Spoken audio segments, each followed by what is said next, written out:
enrichissante.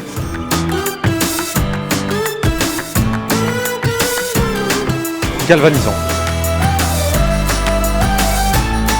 La découverte.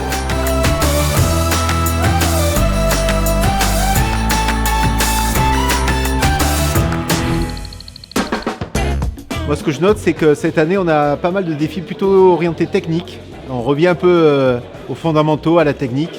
Dans les 24 heures, l'idée, c'est d'utiliser en fait tous les outils. Donc aujourd'hui, typiquement, les étudiants vont utiliser de l'IA pour aller plus vite pour modéliser certaines choses. On a un vrai savoir-faire technique chez nous.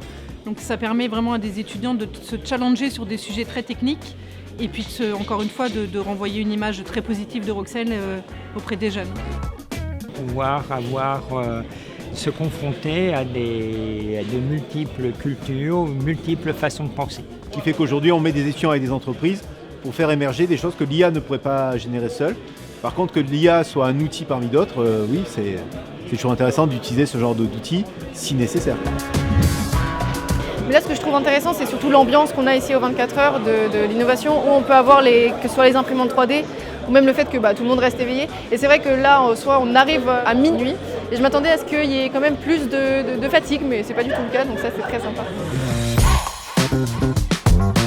Ouais, on envisage quelque chose qui soit captivant parce qu'on n'a que 3 minutes et c'est vrai que ça va être un vrai challenge de résumer 24 heures de travail en 3 minutes. C'est une bonne idée, c'est une super organisation.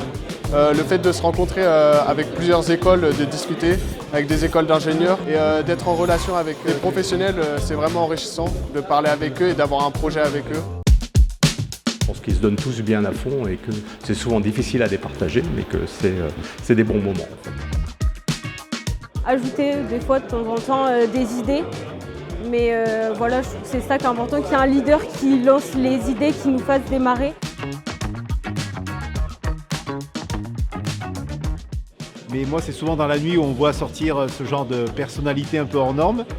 Et aussi le lendemain, quand ils vont pitcher en 3 minutes, on voit ceux qui sont capables d'y aller et d'oser et de dire moi je prends mes responsabilités, je présente cette partie un peu difficile, ou alors je fais le pitch tout seul.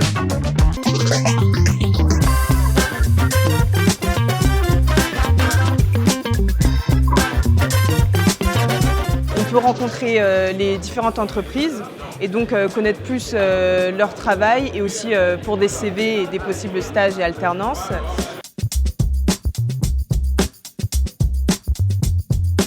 Vivre l'expérience, c'est vraiment un challenge et c'est vraiment très intéressant à vivre. En fait, le fait de devoir développer une solution innovante dans un temps vraiment court, ça implique de vraiment se casser la tête.